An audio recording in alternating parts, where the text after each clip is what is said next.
ভালোবাসা মানুষের অভাব হয় না কখন জানো, যখন তুমি তাদের কাছ থেকে দূরে থাকবে, আবার তাদের কাছে গেলেই দেখবে তোমাকে পাত্তা দিচ্ছে না। নমস্কার বন্ধুরা, আমার নতুন একটা মিনি ব্লগে তোমাদের সবাইকে ওয়েলকাম। তোমরা সবাই কেমন আছো? আশা করি ভীষণ ভালো আছো। আমাদের মোটামুটি চলছে।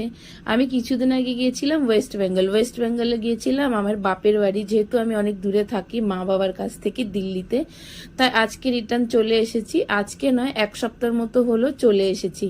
আমাদের ওয়েস্ট বেঙ্গলে একটা বড় তাল গাছ আছে, সেই তাল গাছ থেকে একটা তাল নিয়ে এসেছিলাম তালের বড়া খাবো বলে। হাজবেন্ডের ফেভারিট হচ্ছে তালের ক্ষীর, তাই আজকে বানাবো তালের বড়া, পিঠে আর ক্ষীর। তো তোমরা পুরো ভিডিওটা কন্টিনিউ দেখো। 3 বছর পর বাপের বাড়ি গিয়েছি, তবে একটা জিনিস আমি বুঝেছি, যে তুমি যখন দূরে থাকবে দেখবে তোমার প্রতি মায়া ভালোবাসা সবটা উতলে পড়ছে।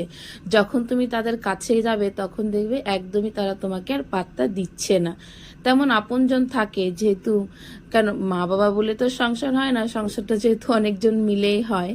কিন্তু আমার মা বাবা আমাকে ভীষণ ভালোবাসে, খুব শ্রদ্ধা করি আমি আমার মা বাবাকে, আর খুব মিসও করি। আজকে এক সপ্তাহের মতো হয়ে গেছে মা বাবাকে ছেড়ে আমি চলে এসেছি, তো প্রচণ্ড মিস করছি মা বাবাকে, কিছু করার নেই। তবে আজকে জানো, মা থাকলে এই পিঠে আমি কোনোদিনই বানাতাম না, মা বানাতো। বিয়ের আগে কখনোই আমার রান্না বান্না তেমন করা হয়নি। এখন মায়ের কাছ থেকে মাঝে মাঝে ফোনে শুনে একটু বানিয়ে নিই। আর এমন নয় যে শাশুড়ি আমাকে শিখিয়ে দেবে, যেহেতু শাশুড়িই নেই পৃথিবীতে, সে আর কিভাবে শেখাবে। তবে আজকে ভীষণ মিস করছি জানো তো আমার শাশুড়ি মাকে। যদি শাশুড়ি মা আজকে থাকতো তাহলে তালের পিঠা আমাকে আর আজকে করতে হতো না, আমার শাশুড়ি মাই করে দিতেন। আমরা মেয়েরা যখন বাপের বাড়ি যাই বিয়ের পরে, তখন দেখবে বাপের বাড়ি গেলে একটা মানুষই বেশি খুশি হয়, সেটা হচ্ছে মা আর বাবা।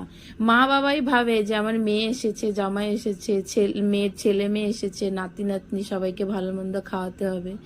কিন্তু আদার্স যতগুলো ফ্যামিলিতে লোক থাকে তাদের দেখলে আর ভালো লাগে না। কিন্তু তুমি মানুষটা যখন দূরে চলে আসবে দেখবে ওরাই তোমাকে তখন বলবে এই সেই সে ভালো, এরকম একটা বলবে।